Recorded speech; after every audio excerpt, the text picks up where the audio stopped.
నేను నిర్దోషినని నిరూపించుము. నీవు నా తరపున వాదించి భక్తిహీనులైన నరుల నుండి నన్ను కాపాడము. కొండె ప్రాణులను దుష్టులైన నరుల నుండి నన్ను రక్షించుము. దేవా, నాకు ఆశ్రయదుర్గము నీవే. పితా పుత్ర పవిత్రాత్మ నామమునా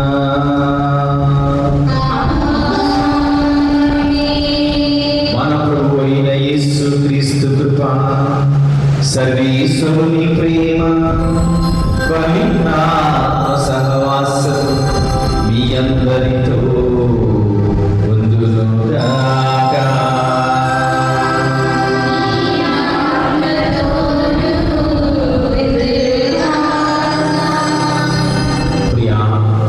సహోదరి సహోదరులారా, దైవ ప్రజలారా, దేవుని యొక్క ఆశీర్వాదము, దేవుని యొక్క అనుగ్రహము, దేవుడు ఎవరినైతే ప్రేమిస్తూ ఉంటాడో, దేవుడు ఎవరి కొరకైతే ఉంటాడో వారు మరణించినను వారిని రక్షిస్తాను అని ఈరోజు వాగ్దానం ఇస్తున్నాడు. మరి అటువంటి గొప్ప ఆశీర్వాదము లాజరు గారికి ఈరోజు అద్భుత రీతిగా దేవుడు ఆశీర్వాదాలు కలుగుతున్నాడు. మరి జ్ఞానస్నానం పొందిన మనందరం కూడా ఇదిగో దేవుని యొక్క అనుగ్రహంలో ఉండి మరణించిన మరలా నిత్య జీవితం ఉంటుందని ప్రభువు తెలియచేస్తూ ఉన్నాడు. అటువంటి నిత్య జీవితము మనకు కావాలి అంటే మనము ఈ పవిత్ర దీపావళి పూజలో పాల్గొనే సమయంలో మన జీవితం ఎలాగుంది, మన యొక్క జీవితము ఎటువైపు వెళ్తుంది అనేది మనం ఖచ్చితంగా గుర్తుపెట్టుకోవాలి. ఆయన యొక్క మార్గము పవిత్రమైంది కావున ఈ పవిత్ర దీపావళి పూజను నెరవేర్చడానికి పాల్గొనడానికి వచ్చిన మనము ఆత్మ పరిశీలన చేసుకుందాం. క్షణం కళ్ళు మూసుకొని పవిత్రమైన పరమరహస్యములను కొనియాడుటకు యోగ్యమునకు మన పాపములను ఒప్పుకుందాం. పాట నెంబర్ చెప్పు మైక్లో టైం ఉంది. ఇంకా 5 నంబర్ 82.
మన పాపములను మన్నించి మన నిత్య జీవనకు చేర్చిన గాక. ఆమేన్. ప్రభువా దయచేయుము, ప్రభువా దయచేయుము, క్రీస్తువా దయచేయుము, క్రీస్తువా దయచేయుము, ప్రభువా దయచేయుము. ప్రభువా దయచేయుము. ప్రార్థించుదాము. ఈ పవిత్ర దివ్య పూజలు సమర్పిస్తున్న కుటుంబాలను ఇక్కడ చేరిన మనలన్నీ కూడా దేవునికి సమర్పిస్తూ ప్రార్థించుదాం.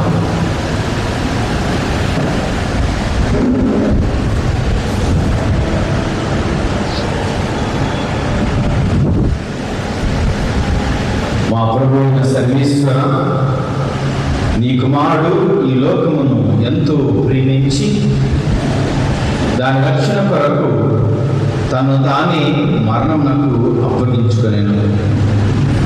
మేము కూడా అతని ప్రేమ ద్వారా ప్రేరేపింపబడి నీ అనుగ్రహ సహాయంతో త్వరపడి అతని చేరుకున్నకు ఆశతో ముందుకు సాగిపోదుగాక. మీతోనూ పవిత్రతో వివేకములు జీవించి పరిపాలించుడు మా ప్రభువును నీ కుమారుడైన యేసుక్రీస్తు ద్వారా ఈ మనవి చేయించున్నాము.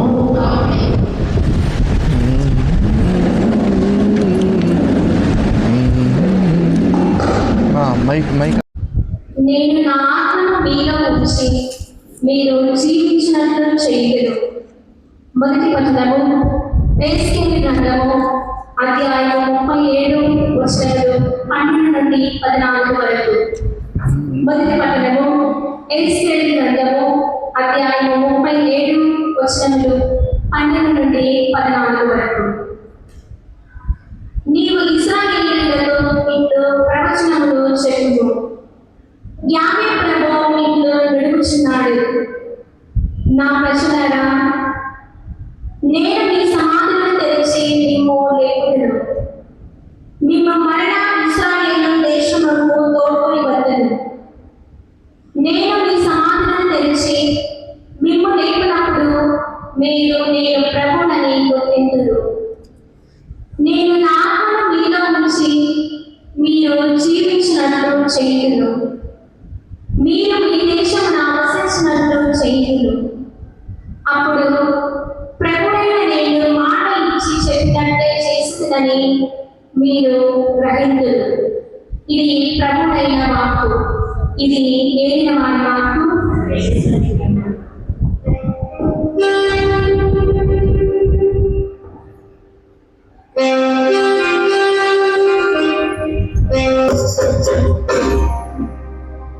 క్రీస్తు మరణం నుండి లేవనెత్తిన దేవుని ఆత్మ మీ యందు ఉండొచ్చు. ఆయన మీ మధ్య శరీరములకు జీవమును వసతును. రెండవ పట్టణము పునీత చిన్నప్ప గారు రోమా పౌరులకు రాసిన లేఖ 8వ అధ్యాయం పరిశుద్ధ వచనములు 8 నుండి 11 వరకు. రెండవ పట్టణము పునీత చిన్నప్ప గారు రోమా పౌరులకు రాసిన లేఖ 8వ అధ్యాయము పరిశుద్ధ వచనములు 8 నుండి 11 వరకు. సోదరులారా, శరీరానుసారముగా జీవించువారు దేవుని సంతోషపెట్టలేరు. మీ అందు నిజముగా దేవుని ఆత్మ నివసించుచున్నచో మీరు శరీరం నందు గాక ఆత్మ యందు ఉన్నారు. క్రీస్తు ఆత్మ తన యందు లేనివాడు ఆయనకు చెల్లదు. క్రీస్తు మీ యందు ఉన్నచో మీ శరీరము పాపము బట్టి మరణించింది, కానీ ఆత్మ నీతి విషయమై జీవము కలిగి ఉన్నది. క్రీస్తును మరణం నుండి లేవనెత్తిన దేవుని ఆత్మ మీ యందు ఉన్నచో క్రీస్తును మృతులలో నుండి లేవనెత్తిన ఆయన మీ అందున్న తన ఆత్మ వలన మీ మధ్య శరీరములకు కూడా జీవమును వస్తుంది. ఇది ఏది వారి వాక్కు.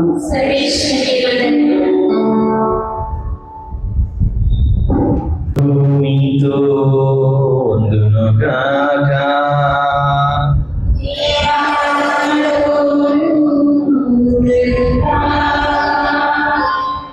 పునీత యోహాను వ్రాసిన పవిత్ర సువిశేషములోని భాగము.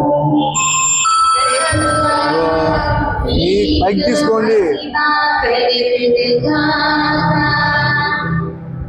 11వ అధ్యాయం పరిశుద్ధ వచనములు మొదటి వచనం నుండి 41వ వచనం వరకు. ఆ కాలంలో బెతానియా అనే గ్రామంలో లాజరు అను వ్యక్తి వ్యాధిగ్రస్తుడై ఉండెను. అందు మరియమ్మ ఆమె సోదరి మార్తమ్మ నివసించింది. యేసుకు పరిమళ తైలం పోసిన ఆయన పాదములను తన వెంట్రుకలతో తుడిచినది ఈ మరియమ్మయే. వ్యాధిగ్రస్తుడైన లాజరు ఆమెకు తోబట్టు కనుక అక్క చెల్లెళ్ళు, ప్రభు మీరు ప్రేమించిన లాజరు వ్యాధిగ్రస్తుడై ఉన్నాడు అని యేసుకు వర్తమానం పంపిరి. అది విని యేసు, ఈ వ్యాధి మరణము కొరకు వచ్చినది కాదు, ఇది దేవుని మహిమ కొరకు, ఇందు మూలమున దేవుని కుమారుడు మహిమ కొరకును వచ్చినది అనేను. యేసు మార్తమును ఆమె సోదరుని లాజరును ప్రేమించెను. లాజరు తొక్కుబడని వినియు యేసు ఇంకను అచ్చటనే 2 రోజులు ఉండెను. అటు పిమ్మట ఆయన తన శిష్యులతో మనం యూదయాకు తిరిగిపోదాము రండు అనెను. బోధకుడా, ఇంతకు ముందే యూదులు మేము రాళ్లతో కొట్టదలిచితిరి, అయినను మీరు అక్కడికి తిరిగి వెళ్ళేదరా అని శిష్యులు అడిగారు. అందుకు యేసు ఇట్లను, పగలు 12 గంటలు ఉన్నవి కదా, ఎవడేని పగటి వేళ నడిచిన ఎడల త్రొట్టుపడడు, ఏలైనా వాడి లోకపు వెలుగును చూడగలుగును. కానీ రాత్రి వేళ నడిచిన ఎడల వారు త్రొట్టుపడును, ఏలైనా వాని యందు వెలుగు లేదు. ఆయన వారితో మరలా, మన మిత్రుడు లాజరు నిద్రించున్నారు, నేను అతని మేల్కొల్పుటకు వెళుచున్నాను అని చెప్పగా శిష్యులు, ప్రభువు అతడు నిద్రించున్నచో బాగుండును అనేది. యేసు ఈ మాట అతని మరణం గురించి చెప్పాను, కానీ వారు వారి నిద్ర గురించి చెప్పనని తలంచరి. అప్పుడు యేసు వారితో ఇట్లా స్పష్టముగా, లాజరు మరణించెను, మీరు విశ్వసించుటకును మీ నిమిత్తమైన నేను అచ్చట లేనందున సంతోషిస్తున్నారు. 2 ఇప్పుడు మనము అతని యొద్దకు వెళుదాము అని పలికాను. అప్పుడు దిదీము అనబడు తోమా, మనము కూడా వెళ్ళి ఆయనతో పాటు చనిపోదామా అని తన తోటి శిష్యులతో అనెను. యేసు అక్కడకు చేరిన పిమ్మట లాజరు సమాధి చేయబడి అప్పటికి 4 దినమైనదని తెలుసుకునేను. బెతానియా గ్రామము యెరూషలేముకు ఇంచుమించు క్రోసెడు దూరమున ఉన్నది కనుక మార్తమ్మ మరియమ్మలను ఓదార్చుటకై పలువురు యూదులు అచ్చడికి వచ్చి ఉండేది. యేసు వచ్చుచున్నాడని విన్న వెంటనే మార్తమ్మ ఆయనకు ఎదురు వెళ్ళెను. కానీ మరియమ్మ ఇంటి వద్దనే కూర్చుండి ఉండెను. మార్తమ్మ యేసుతో, ప్రభువు మీరిచ్చట ఉండి ఉన్నచో నా సహోదరుడు మరణించి ఉండేటివాడు కాడు, ఇప్పుడైనను దేవుని మీరు ఏమి అడిగినను ఇచ్చునని నాకు తెలియను అనెను. యేసు ఆమెతో, నీ సహోదరుడు మరలా లేచును అని చెప్పారు. అందుకు మార్తమ్మ, అంతిమ దినమున పునరుద్ధానమందు అతడు మరలా లేచునని నేను ఎరుగుతును అని పలికారు. అప్పుడు యేసు, నేనే పునరుద్ధానము జీవము, నన్ను విశ్వసించువాడు మరణించినను జీవించును, జీవుండగా నన్ను విశ్వసించు ప్రతివాడు ఎన్నటికీ మరణము చవి చూడడు.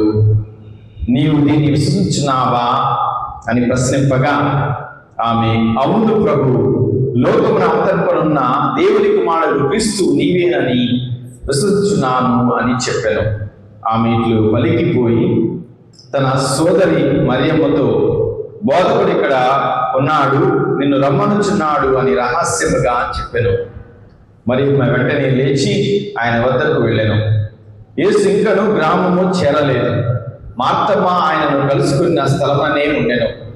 ఇంటి వద్ద మరియమ్మను ఓదార్చుచున్న యూదులు ఆమె ఉన్న పాటను లేచి వెలుపలకు బయలుదేరుట చూచి ఆమె వెంట వెళ్ళిరి. ఏలైనా ఆమె సమాధి యొద్ద వెలుపించుటకు వెలుచున్నదని వారు తలంచరి.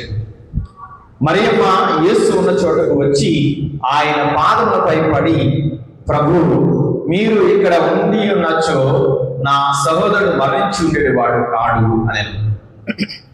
ఆమె వచ్చిన యూదులు విలపించుటను చూచినప్పుడు యేసు హృదయము ద్రవించెను. ఆయన దీర్ఘముగా నిట్టూర్చి, మీరు అతను ఎక్కడ సమాధి చేసితిరి అని అడిగారు. ప్రభువు వచ్చి చూడు అని వారు పలికిరి. యేసు కంట తడి పెట్టెను.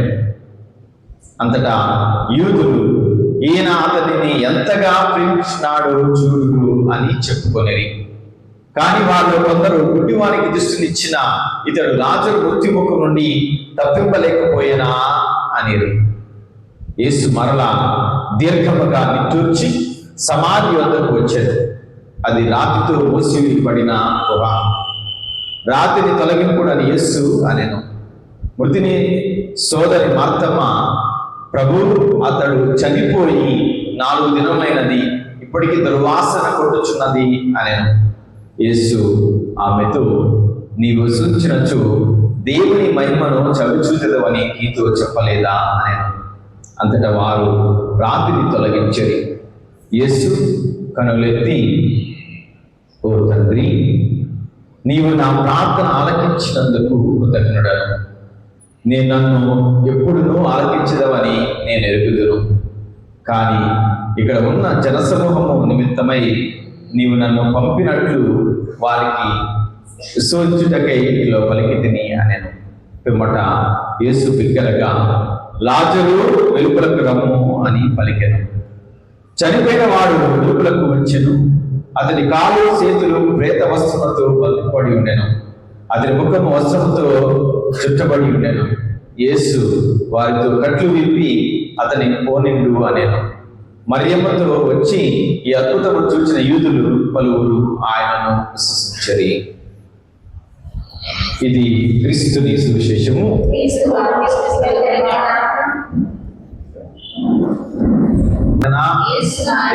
ఆరాధన, నా రక్షకుడు ఆరాధన, నా రక్షకుడు ఆరాధన, పాప విమోచకుడు ఆరాధన, పాప విమోచకుడు ఆరాధన. Praise the Lord, praise the Lord. ప్రియ సహోదరి సహోదరులారా, తపస్కాలంలోని 5వ ఆదివారంలోనికి ప్రవేశించాం. ఇంకొక వారంలో మనందరం కూడా పవిత్ర వారంలోనికి ప్రవేశించబోతున్నాం. మరి దేవుడు ఈ యొక్క పవిత్ర వారం ముందుగా లాజరు యొక్క మరణాన్ని తన యొక్క జీవముతో మనకు అండగా ఉన్నాడని తెలియజేస్తున్నాడు. ఇలా మనం ఎల్లప్పుడూ కూడా దేవునిపై ఆధారపడి దేవుని యొక్క అనుగ్రహంకై ఉన్న వారందరము కూడా ఎటువంటి కష్టం వచ్చినా, ఎటువంటి బాధ వచ్చినా, ఎంతటి ప్రాణాపాయం వచ్చినా సరే ఆయన తోడు ఉంటాడు అని మనకు అభయహస్తం ఇస్తున్నాడు. Praise the Lord, praise the Lord, praise the Lord. కాబట్టి పిల్లారా, ఈరోజు మనం కనుక ఈ యొక్క వాక్యాలు చదువుతుండగా యోహాను సువార్త 11వ అధ్యాయము 1వ వచనం చదువుతాం. లాజరు అనే వ్యక్తి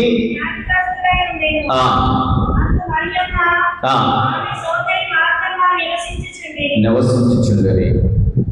వీరి గురించి మనం కనుక లూకా సువార్త 10వ అధ్యాయము 38వ వచనం చదివినట్లయితే, ఇదిగో యేసు ప్రభు ప్రయాణము చేయుచుండగా వచ్చెను. మార్తమ్మ అని ఒక స్త్రీ ఆహ్వానించినది. చూడండి, అదిగో అక్కడ మొదలైనటువంటి యొక్క ఆహ్వానము. ఇదిగో ఆ కుటుంబానికి యేసు ప్రభు తరచుగా వస్తూ ఉన్నాడు. ఆ కుటుంబాన్ని యేసు ప్రభు దర్శిస్తూ ఉన్నాడు. ఆ కుటుంబంతో ఆయనకి ఎక్కువగా ప్రేమ సంబంధం కావచ్చు, సన్నిహిత సంబంధం కావచ్చు ఉన్నది.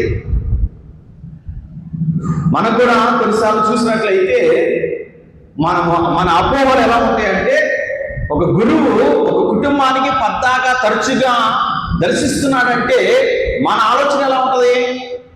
ఏంటి ఫాదర్ గారు పద్దాక అలింటికి వెళ్తున్నాడు, ఎవరున్నారు అలింటిలో, ఎవరి కోసం వెళ్తున్నాడు? ప్రియ సహోదరి సహోదరులారా, ఇదిగో ఇక్కడ ఈ యొక్క కుటుంబాన్ని దర్శించడానికి గల కారణం ఏంటంటే లాజరు అనే యొక్క వ్యక్తి దీర్ఘ వ్యాధితో బాధపడుతున్నాడు.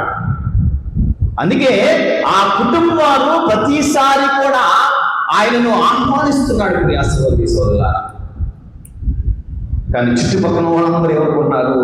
ఆయన మార్తమ్మ కోసమో మరియమ్మ కోసం వెళ్ళారు అనుకుంటున్నారు. మళ్ళాంటి వాళ్ళే ఉన్నోని ప్రజలు కూడా ఇటువంటి ఆలోచన ఉన్నారే. ఎవరు తీసుకుపోయిన వాళ్ళు లేరమ్మా. ఎందుకంటే ప్రియ సహోదరి సహోదరులారా, మానవుని ఆలోచనకి దేవుని యొక్క ఆలోచనకి చాలా వ్యతిరేకత ఉంటుంది. ముందుగా మనకి కనిపించేది ప్రతి ఒక్కరిలో ఏం కనిపిస్తుందంట? ఏం కనిపిస్తుంది? ఎక్కువగా చెడువే. అందుకే పచ్చకామర్ల వాడికి మా లోకమంతా పచ్చగా ఉంది. అయినా సరే మనం ఆ పచ్చకామర్ల పాటు మనం కూడా కలిసి మన కళ్ళు కూడా పచ్చకామలు తెచ్చుకుంటున్నాం. అందుకే మొదటిగా గుర్తుపెట్టుకోవాలి, ఒక గురువు ఒక ఇంటికి వెళ్తున్నాడంటే అక్కడ మనం అర్థం చేసుకోవాల్సిన మొదటి విషయం ఏంటంటే ఆ కుటుంబంలో ప్రార్థన కావచ్చు, వ్యాధిగ్రస్తుల కొరకు వెళ్ళవచ్చు. ఒక అభిషేక్తుడు చేయాల్సిన పని కూడా ఇదే, మిగతా పనులు కాదమ్మా. కాఫీ తాగడానికి తినడానికి కాదు వెళ్ళాల్సింది. దేనికి వెళ్ళాలంట? ప్రార్థన చేయడానికి, దర్శించడానికి వెళ్ళాలి. ఎవరు పిలిచారు? యేసు ప్రభు వెళ్ళాడా? ఎవరు పిలిచారు? మార్తమ్మ పిలిచింది. కొంతమందికి అపోహ, మా ఇంట్లో సిక్ అయ్యారు, ఫాదర్ రాలేదు, ఫాదర్ తెలీదా? ఇక మార్తమ్మ మనకు ఒక మంచి ఉదాహరణ ఇస్తుంది. ఏమని? అయ్యా, మా కుటుంబంలో మా తమ్ముడు వ్యాధిగ్రస్తుడిగా ఉన్నాడు కాబట్టి వచ్చి దర్శించు. ఇది మొదటిగా మనం గుర్తుపెట్టుకోవాలి. తర్వాత వచ్చు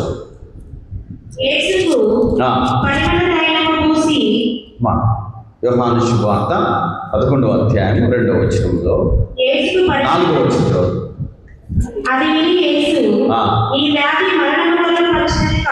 కాబట్టి ఈ సమయంలో ఇన్నిసార్లు దర్శించినా సరే, యేసు ప్రభు ఉన్నా సరే ఏం జరిగిందంట?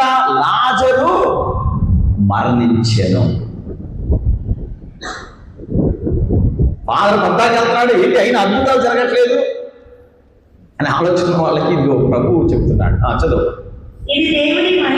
ఇదిగో దేవుని మహిమపరచడానికి ఇందు మూలమున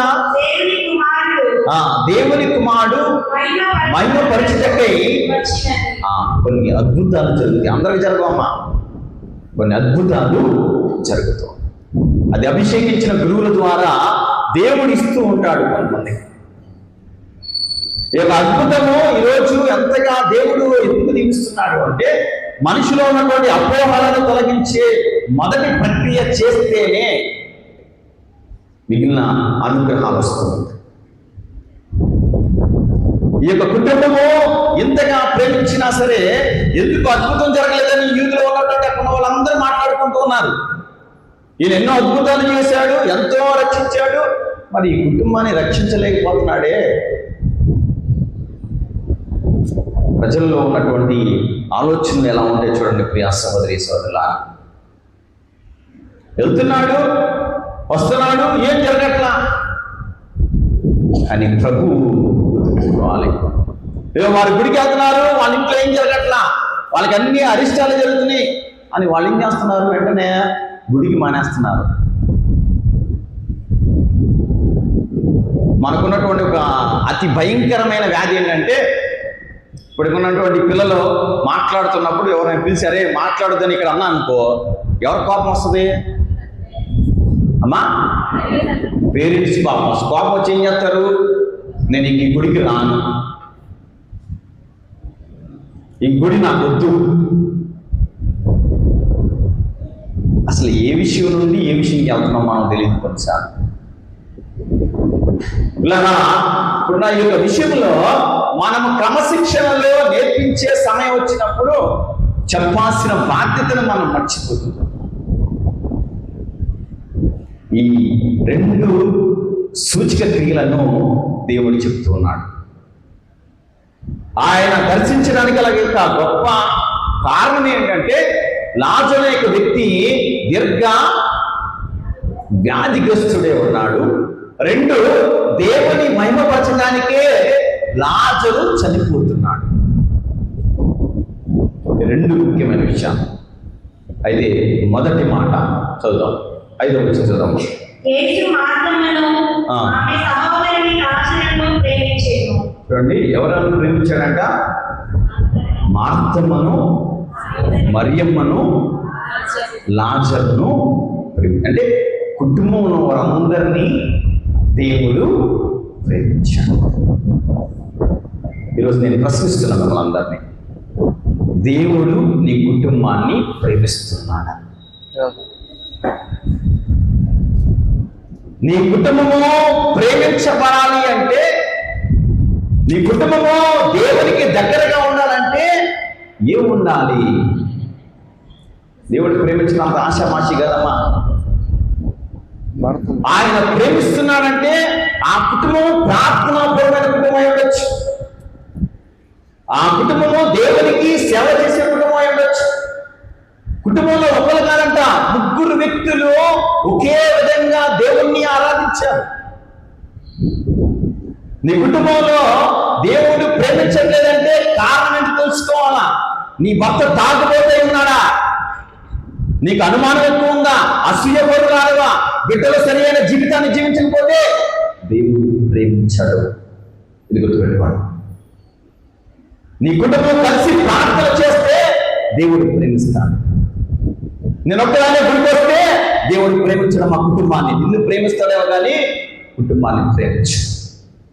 కలిసి గట్టిగా వ్యాధిగ్రస్తుడైనటువంటి లాజరు కూడా దేవుని కొరకు ప్రార్థించాడు.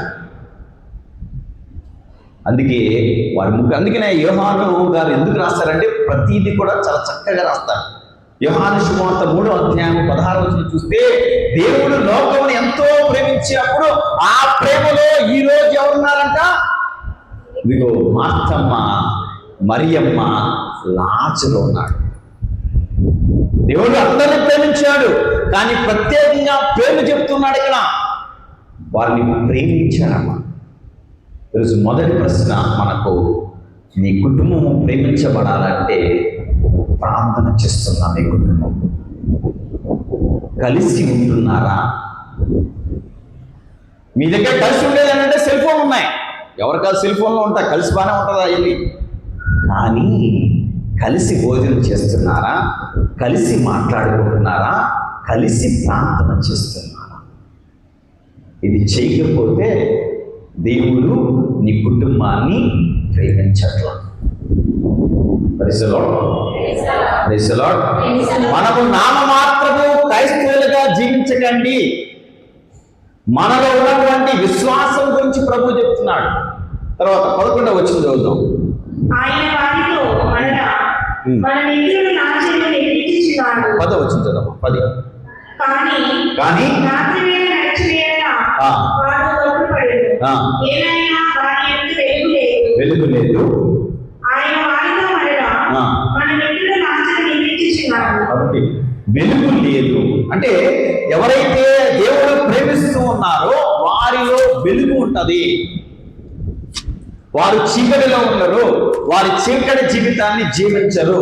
అందుకని యోహాను సువార్త 8వ అధ్యాయము 12వ వచనంలో చదివినట్లయితే,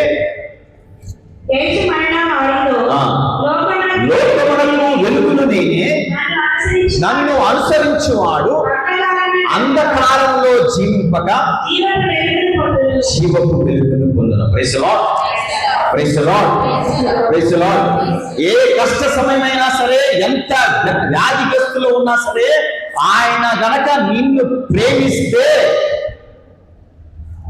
చీకటి నుండి నిన్ను రక్షిస్తాడు, అంధకారం నుండి నిన్ను తొలగిస్తాడు, నిన్ను వెలుగులోనికి నడిపిస్తాడు. నీ కుటుంబము వెలుగులో ఉందా, చీకటిలో ఉందా? రెండో ప్రశ్న ఈరోజు మనకి. ఎందుకంటే మనము వెలుగు పుత్రులుగా ఉండాలని మత్తయి సువార్త 5వ అధ్యాయము 14వ వచనం చదివితే, మత్తయి సువార్త 5:14, మీరు లోకమునకు వెలుగై ఉండాలి అని ప్రభు చెప్తున్నారు. ఎవరు మీరు అంటే ఎవరు? నీ కుటుంబము, భార్య, భర్త, పిల్లలు, పెద్దలు అందరూ కూడా వెలుగులో ఉండాలి. మీరు అంటే మనందరం కలిసి మాట్లాడుకునే మాట ఏదమ్మా. నువ్వు అన్నా, మీరు అంటే కుటుంబం అంతా కలిసి ఉండాలి. మీరు వెలుగులో, ఆయన లోకానికి వెలుగు. ఎవరైతే వెలుగులో ఉంటారో ఖచ్చితంగా ఉంటారు. కాబట్టి దేవుడు నీ కుటుంబాన్ని ప్రేమిస్తున్నాడా? నీ కుటుంబము వెలుగులో ఉందా, చీకటిలో ఉందా? భార్య భర్తలు కొట్టుకొని దూరంగా వెళ్ళిపోయి నేను ప్రార్థన చేస్తానంటే దేవుడు ప్రేమిస్తాడా? నీ కుమారుడు, నీ కుమార్తె గుడికి రాకుండా నేను దేవుడి దగ్గర ఉంటాను, నేను ఎప్పుడైతే వెళ్తాను నా ఇష్టం అనుకుంటే దేవుడు నీ కుటుంబాన్ని ప్రేమిస్తాడా? ముగ్గురు కలిసి ప్రార్థిస్తున్న కుటుంబం ఇది. ప్రత్యేకంగా దేవుడు ఎదుర్కొన్నాడు ఈ కుటుంబాన్ని. మనకు ఆదర్శంగా ఇస్తున్న కుటుంబం ఇది. ఇక్కడితో ఆగిపోలా. తర్వాత వచ్చిన 11వ వచనం, సరే 17వ వచనం చదవమ్మా. యేసు ఆయనను చేరిన పిమ్మట రాజుకు సమాధి చేయబడి అక్కడికి 4 దినములైనదని తెలుసుకొనెను. ఈ సమయంలో మార్తమ్మ మరియమ్మ ఏమనుకోవాలమ్మా? మానవులుగా ఆలోచిస్తే ఏమనుకోవాలా? ఈయన పద్దాక వస్తాడు, మమ్మల్ని దర్శించాడు, చచ్చిపోయినా సరే మానవ సహజమైన మాటలు మనం మాట్లాడుకుంటూ ఉంటామా? ఇలాగా ఇదిగో ఈ ఇద్దరు ఉన్నటువంటి అతి శ్రేష్టమైన విశ్వాసం మనం ఈరోజు చూస్తున్నాం. వీరిద్దరు అలా అనుకోలేదు, వీరిద్దరు అటువంటి ఆలోచనే లేదు. మనకున్నటువంటి ఆలోచనలు మార్తమ్మకు మరియమ్మకు లేదు. 20వ రోజులో చదివినట్లయితే మార్తమ్మ యేసు ప్రభుతో వచ్చిన మొదటి మాట మాట్లాడండి. ఏం మాట్లాడుతున్నాం? ప్రభు, మీరు ఇక్కడ ఉన్నచో నా తమ్ముడు బతికి ఉండేవాడు. ఇప్పుడైనాను మీరు ఏమి అడిగినను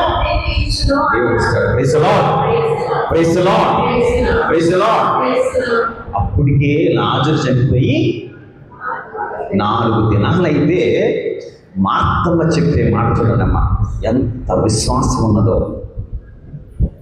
అయ్యా, మీరు ఇక్కడ ఉన్నట్లయితే నా సహోదరుడు మరణించి ఉండేవాడు కాదు. ఇన్నిసార్లు దర్శించినా సరే వారికి యేసు ప్రభు మీద ఉన్నటువంటి నమ్మకము, విశ్వాసాన్ని గురించి మార్తమ్మ వెలుగెత్తి చాటుకుంటున్నారు. అంతటి విశ్వాసంలో కూడా ఆమె ఏమంటుంది? అంత దుఃఖకరమైన బాధలో కూడా ఏమంటుంది? మీరు ఎప్పుడైనా సరే, మీరు ఏది అడగాలన్నా సరే మీకు దేవుడు మీరు ఇవ్వగలరని నేను నమ్ముతున్నాను.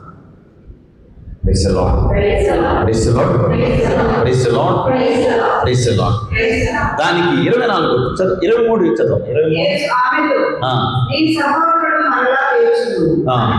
చూడండి, చనిపోయిన తర్వాత యేసు ప్రభు పలికిన మాటకు ఏం చెప్పాడు? మీ సహోదరుడు మరలా ఇచ్చిందో. అది మనం ఏమన్నా చచ్చిపోయిన ఎట్టాలు ఇస్తాడు? ఇప్పటికి 4 రోజులు లేకపోతే కులిపోయి ఉన్నది. అంటే ఎంతగా మార్తమ్మ మరియమ్మ దేవుని గురించి తెలుసుకున్నారో, యేసు ప్రభు చేసిన అద్భుతాలు విన్నారో, యేసు ప్రభు చేసినటువంటి ఆ యొక్క వాక్య పరిచర్యలో వారు ఇప్పుడు ఉన్నారమ్మా.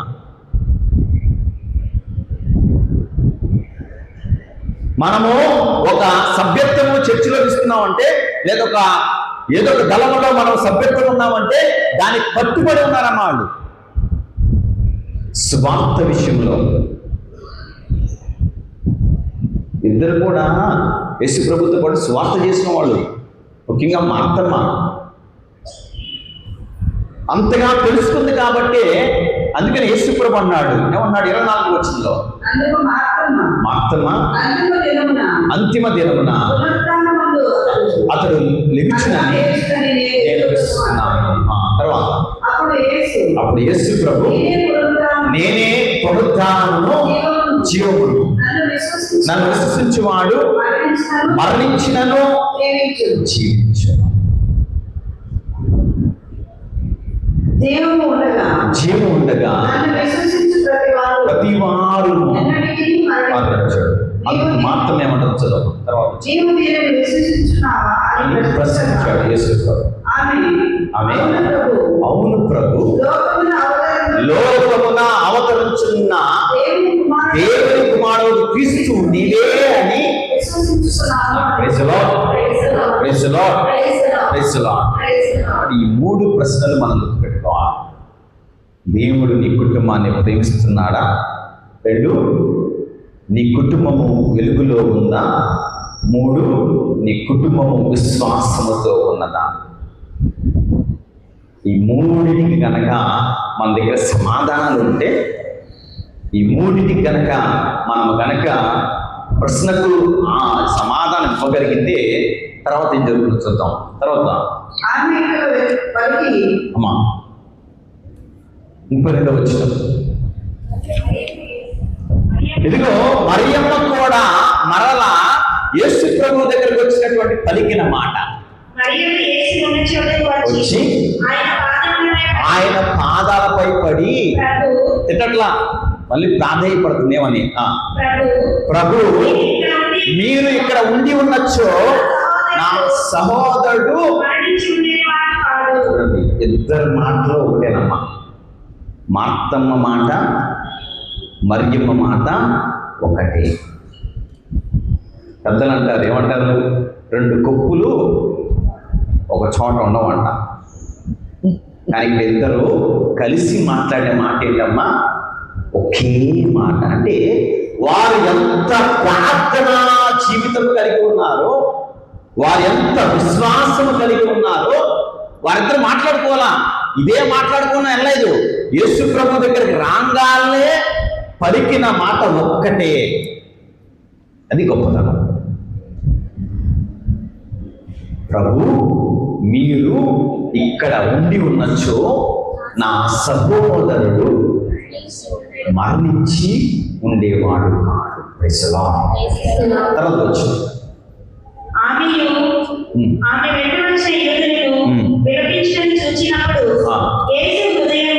యేసు ప్రభు హృదయము చలించినదంటమ్మా. నీ కుటుంబం కొరకు నువ్వు కష్టంలో ఉన్నప్పుడు, నువ్వు బాధలో ఉన్నప్పుడు, నువ్వు వ్యాధిలో ఉన్నప్పుడు, నువ్వు మరణంలో ఉన్నప్పుడు నువ్వు ప్రార్థించే కుటుంబం అయితే, దేవుడు నిన్ను ప్రేమిస్తే, నువ్వు వెలుగులో ఉంటే, నీవు విశ్వాసంలో ఉంటే యేసు ప్రభు హృదయం చెలిస్తుంది. Praise Lord, praise Lord, praise Lord. చెలించడమే కాదు, ఆయన ఏం చేశాడంట? నిట్టూర్పు విడిచి కన్నీరు కార్చాడు. ఆ యొక్క విశ్వాసాన్ని బట్టి, ఆ ప్రేమను బట్టి, వారికి ఉన్నటువంటి ఆ వెలుగును బట్టి యేసు ప్రభు దేవుని కుమారుడే చెల్లించాడు. మరి నువ్వు నీ కుటుంబం ప్రార్థిస్తే దేవుడు చెల్లించడా? దేవుడు నీ కొరకు, నీ కుటుంబం కొరకు ఏడవడా? ఏ కుటుంబం అయితే నిజంగా కష్టాల్లో ఉంటుందో ఆ కుటుంబం ప్రార్థించే కుటుంబం అయితే దేవుడు ఖచ్చితంగా అవుతాడు. ఆయన ఉండటమే కాదంట. తర్వాత మనం చదివినట్లయితే 41 వచ్చి చదువుదాం. 40-41 చదువు. యేసు ప్రభు ఆమెతో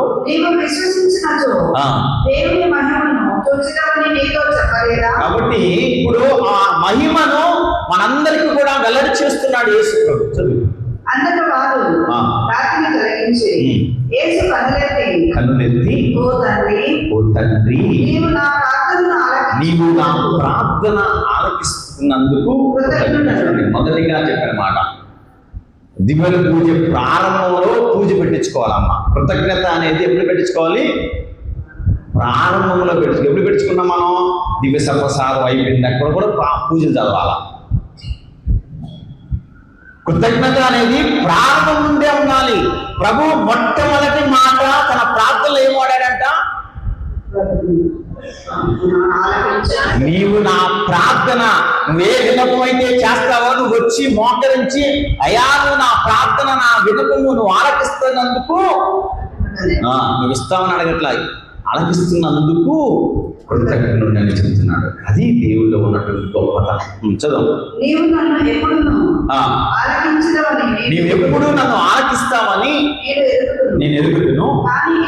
ఇదిగో ఇప్పుడున్నటువంటి ప్రజల కొరకు నిమిత్తమై నీవు నన్ను పంపినందుకు వారు విశ్వసించుటకై పలికితిని అని. చూడండి, ఎప్పుడైతే దేవుడు హృదయం చలిస్తుందో అక్కడ తండ్రి దేవుడు ఉంటాడు, ఆత్మదేవుడు ఉంటాడు. Praise the Lord, praise the Lord, praise the Lord. కాబట్టి నువ్వు చెలించే విధంగా జీవిస్తే, దేవుడు నీ కొరకు కనుక నా హృదయాన్ని చెలించితే ఖచ్చితంగా అద్భుతాలు జరుగుతూ ఉంటాయి.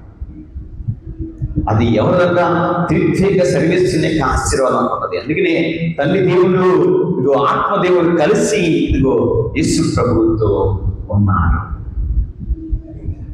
అలా ఉండటమే కాదు, తర్వాత బిగ్గరగా లాజరు బయటికి రమ్ము అని. Praise the Lord, praise the Lord. నువ్వు ఏ పాపంలో ఉన్నా, అగాధంలో ఉన్నా, రోగంలో ఉన్నా, వ్యాధిలో ఉన్నా, నిన్ను పేరు పెట్టి పిలుస్తూ ఉంటాడు యేసు ప్రభు. బయటికి రా. పాపం నుండో, శోధన నుండో, వ్యాధి నుండో, అస్వస్థత నుండో, శోధన నుండో నేను దేవుడు పేరు పెట్టి పిలుస్తాడమ్మా. Praise the Lord, praise the Lord, praise the lord.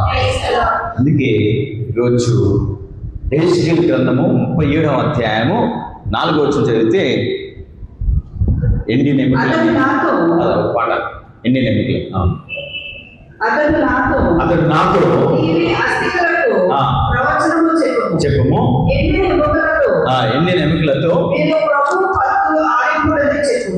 ప్రభు పలుకులు ఆలించునని ప్రభు చెప్తున్నాను. అందుకే మనం పాడుతున్నాం ఏమని, జీవనది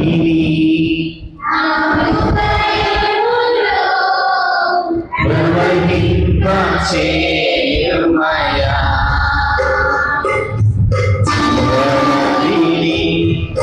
హృదయములో ప్రవహింపచేయుమయా,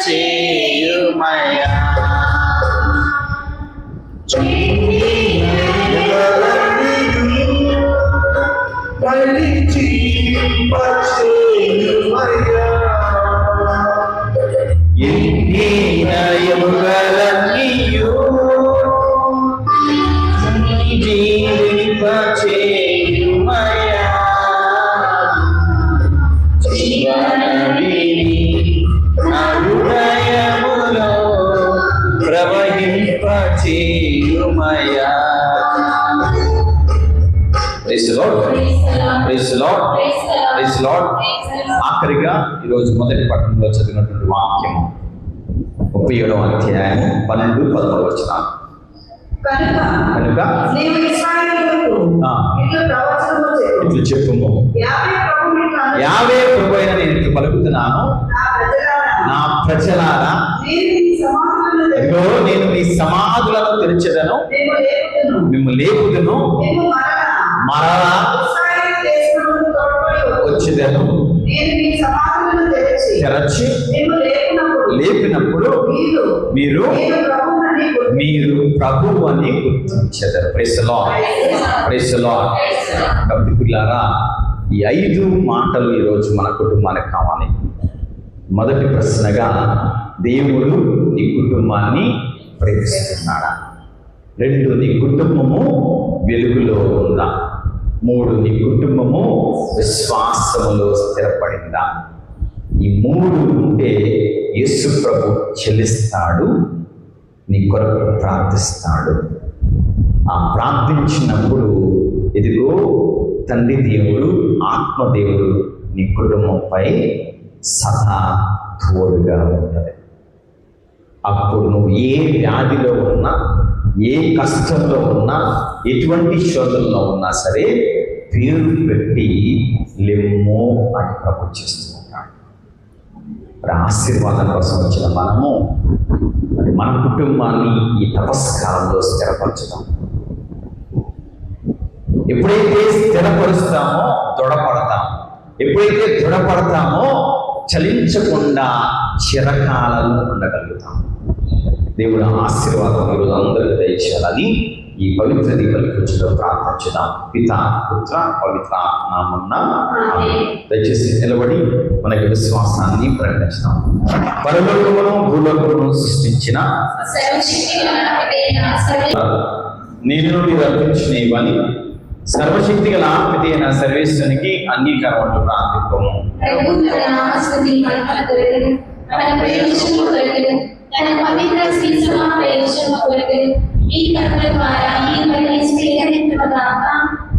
ప్రార్థించుదాం.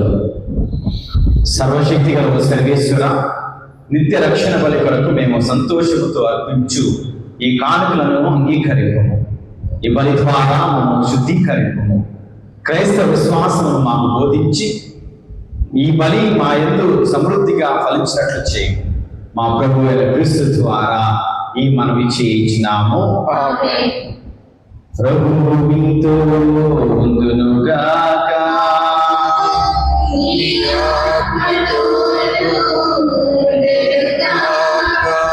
మీ మనస్సులను ఉన్నతమునకు తిప్పుము.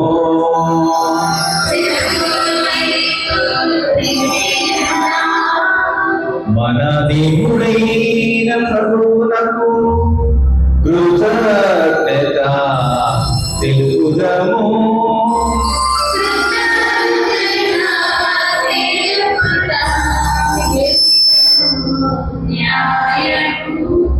ప్రభు అయిన దేవ, పావన పిత, సర్వశక్తి గల నిత్య సర్వేశ్వర, మేమెల్లప్పుడూ ఇచ్చోటను మీకు కృతజ్ఞత ఆనందములు మా ప్రభు అయిన క్రీస్తు ద్వారా చెల్లించుట యుక్తము, న్యాయము, ధర్మము, రక్షణ నాయకం. ఏలైనా అతడు నిజమైన మానవ మాతృడిగా తన స్నేహితులకు లాజరు కొరకు కన్నీరు కార్చెను. అతడు నిత్య దేవుడిగా లాజరును సమాధి నుండి లేపెను. మానవ జాతిని కనికరించి నూతన జీవమునిచ్చుటకు దివ్య సంస్కారములను ఏర్పరచాను. అతని ద్వారా సర్వదూతల దళములను మీ సమక్షములో ఆనందముతో పొంగుచు మీ వైభవమును నిరంతరము ఆరాధించున్నవి. వారులతో మా స్వరములను ఏకము చేసి మేము దీన భావముతో స్తుతించుట ఎట్లనగా,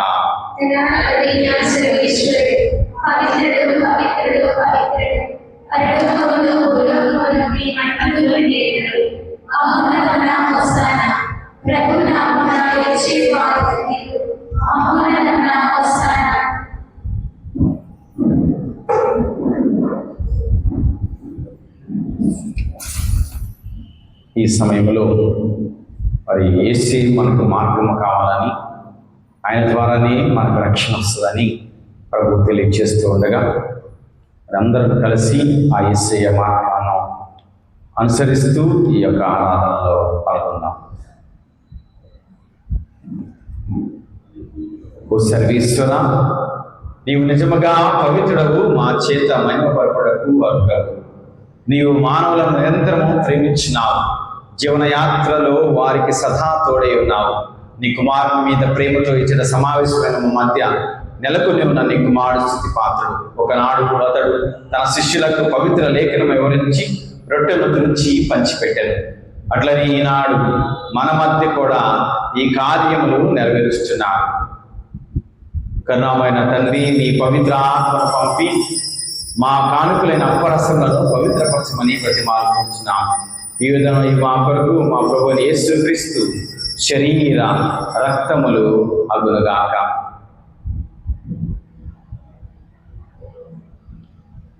తాను శ్రమను గురించి ముందు దినము తన శిష్యులతో కడపడి విందు భుజించిన రాత్రి అప్పం అందుకొని ఆశీర్వదించి త్రుంచి తన శిష్యులకు ఇచ్చుచు ఇట్లనెను, మీరందరూ దీన్ని తీసుకొని భుజింపుము. ఇది మీ కొరకు అప్పగింపబడనున్న నా శరీరము.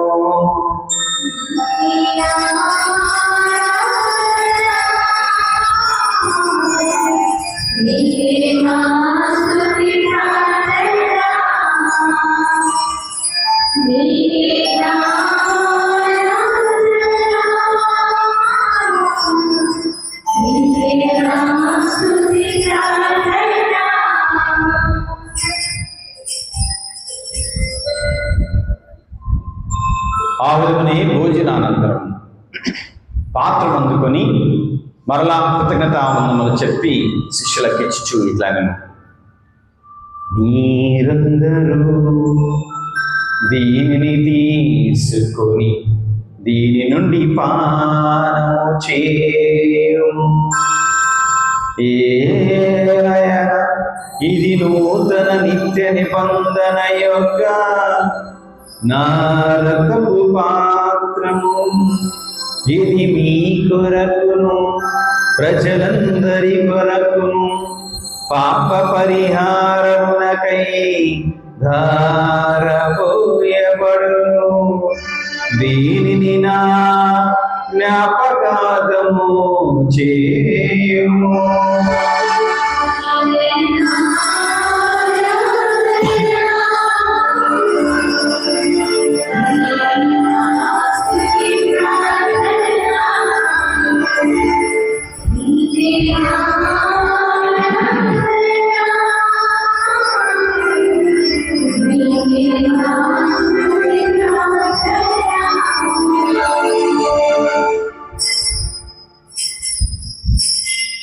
ఇది విశ్వాస రహస్యము.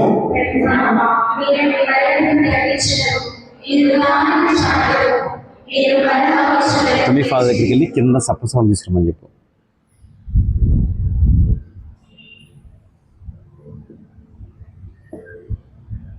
కావున పావన పిత నీ కుమారుడును మార్క్షకుడైన క్రీస్తు జ్ఞాపకార్థ వలని కొనియాడుచున్నాం.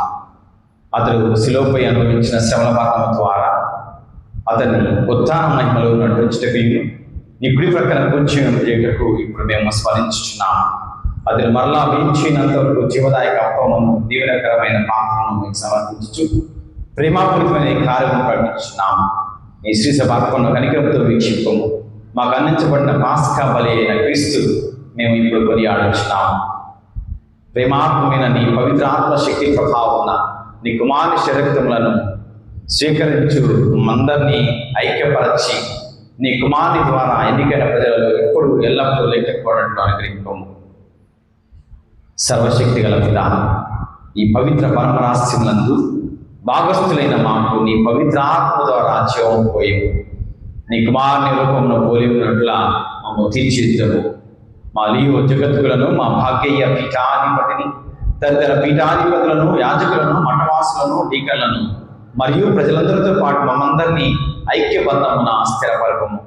శ్రీసభలోని విశ్వాసులందరూ విశ్వాస వెలుగులో ఆయా కాలంలోకి సంబంధించిన సంకేతములను గమనించుచు సువార్త వ్యాప్తి భక్తితో అంకితమగినట్లు చేయము. మేమందరి అవసరములను గుర్తించి మేము వారి సుఖ దుఃఖములను భయాందోళనను పంచుకొనొచ్చు వారికి రక్షణ శుభవార్త విశ్వాస పాత్రముగా అందించినట్లు చేయము. ఈ విధమున వారితో కలిసి మేము నీ రాజ్యం వైపు పురోగమించినట్లు సహాయపడము. క్రీస్తు శాంతిలో విశ్రమించి మా సహోదరి సోదరులైన వారందరినీ జ్ఞాపకం చేసుకుందాం. మృతులందరినీ ముఖ్యంగా నీ యందు విశ్వాసం గల వారెవరని నీ వెరుగుదవు వారిని కూడా జ్ఞాపకం ఉంచుకుంటున్నాం. నీ ముఖ కాంతిలో వారు ఆనందించినట్లు కృపచూపుము. పునరుద్ధానమందు వారికి సంపూర్ణ జీవమును ప్రసాదింపుము. ఓ సర్వేశ్వర, మా ఇహలోక యాత్ర ముగించుకొని మేము నిత్య నివాస గృహము చేరినట్లు మాకు దయచూపుము. అక్కడ మీతోనూ దేవమాతయు పరిశుద్ధ కన్య అయిన మరి మాతతోనూ ఆమె భర్త పునిత జోజప్ప గారితోనూ పునిత అపోస్తలతోనూ వేద సాక్షులతోనూ పునిత డాంబుస్కు గారితోనూ పునిత డొమినిక్ శామ్యూల్ గారితోనూ సకల పునితో కలిసి సదాకాలము జీవించుచు నీ కుమారుని క్రీస్తు ద్వారా మేము స్తుతించి మహిమపరచుదాము. క్రీస్తు ద్వారా క్రీస్తుతో క్రీస్తునందు సర్వశక్తి గల పితయైన సర్వేశ్వర పవిత్రాత్మతో ఏకమైందు నీకు యుగ యుగములు గౌరవ మహిమలు కలుగునుగాక. గౌరవ మహిమలు కలుగునుగాక.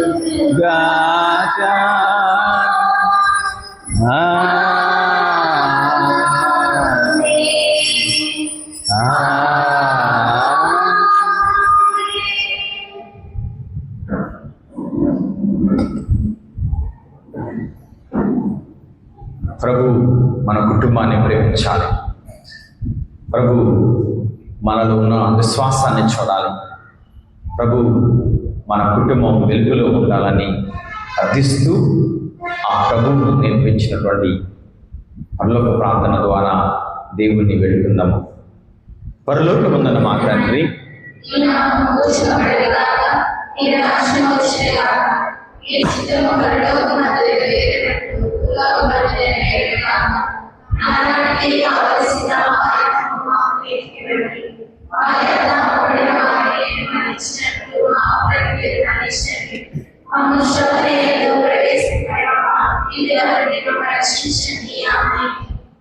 ప్రభువా అన్ని కీళ్ళ నుండి మమ్మల్ని రక్షింపము. మా ఈ రోజులలో మాకు శాంతిని ప్రసాదింపము. మీ దయానుగ్రహముల పాపం విముక్తులను చేసి అన్ని కలుతున్న సర్వదా కాపాడము. నీ మోక్షాలను మా రక్షకుడు యేసుక్రీస్తు ఆగం నిరీక్షించుచుందము.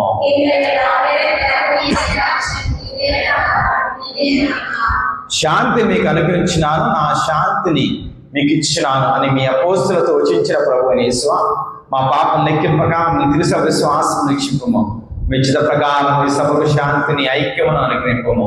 యుగేగములు జీవించి పరిపాలించు ప్రభువా. ప్రభుని శాంతి సమాధానం ఎల్లప్పుడూ మీ అందరితో ఉందనగాక. ఒకరికొకరు సమాధానము తెలుపుకుందాము.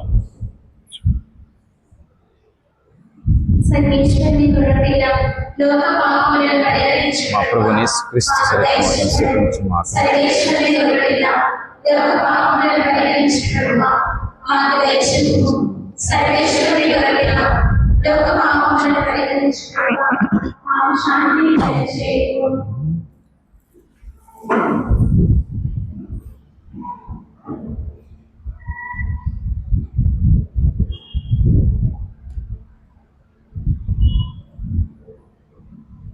ప్రభు లాజరును జీవముతో లేపినట్లు మనల్ని కూడా మరలా జీవంతో లేపాలని, ఇదిగో సర్వేశ్వరుని గొర్రెపిల్ల, ఇదిగో లోక పాపములను భరించు ప్రభు గొర్రెపిల్ల విందుకు పిలువని మనందరము ధన్యులము.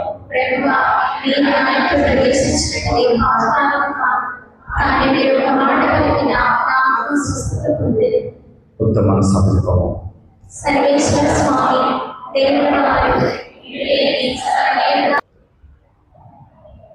ప్రార్థించుదాము.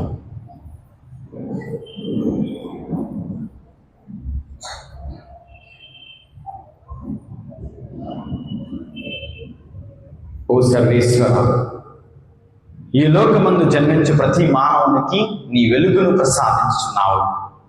మా హృదయములను నీ అనుగ్రహ వైభవముతో ప్రకాశింపచేయుచున్నావు. కావున మహోన్నతుడమైన నీవు ఆమోదయోగ్యమైన వాని గురించి మననము చేయుచు నీకు ప్రీతి పాత్రములుగా జీవించినట్లు కృప చూపుము. నిజాయితీ కలిగి నిన్ను చిత్తశుద్ధితో పూజించు వారిగా మమ్మ దీవింపుము. మా ప్రభు అయిన క్రీస్తు ద్వారా ఈ మనవి చేయించున్నాము. మరి వచ్చే వారము మాణిక్యముల ఆదివారము కావున యథావిధిగా మనము ఈ యొక్క ప్రదక్షిణ మన సెయింట్ జాన్ స్కూల్ స్టేజ్ దగ్గర నుంచి మాణిక్యముల ఆదివారం ఈ యొక్క ఊరేగింపుతో మనం దేవాలయానికి ఆనవాయితీగా వస్తున్నాం. కావున మరి దయచేసి 9 గంటలకల్లా మీరు వచ్చి మరి పాల్గొనవలసిందిగా మనస్ఫూర్తిగా కోరుకుంటూ ఉన్నాను. ప్రభు మీతో ఉందని గాక. శిరమలు వంచి దేవుని ఆశీర్వాదాలకై ప్రార్థించుదాం. ఓ ప్రభువా, నీకు మొరపెట్టు వారిని కనికరించి బలహీనత నుండి వారిని రక్షింపము. మరణాంధకారపు ఛాయలు తిరుగాడుకున్న వారిపై నీ కాంతి సోకునట్లు చేసి వారిని సన్మార్గమందు నడిపింపము. ఈ విధముగా వారు నీ దయ వలన చెడు నుండి రక్షింపబడి నిత్యానంద భాగ్యం పొందుదురుగాక. మా ప్రభు అయిన క్రీస్తు ద్వారా ఈ మనవి చేయించున్నాము. సర్వశక్తి గల సర్వేశ్వరుడు పితా, పుత్ర, పవిత్రాత్మ దేవుడు సదా మనందరినీ కాచి కాపాడునుగాక. పూజ సమాప్తమైనది. దేవుని ప్రేమలో సేవలో జీవించండి. సర్వేశ్వరునికి వందనాలు.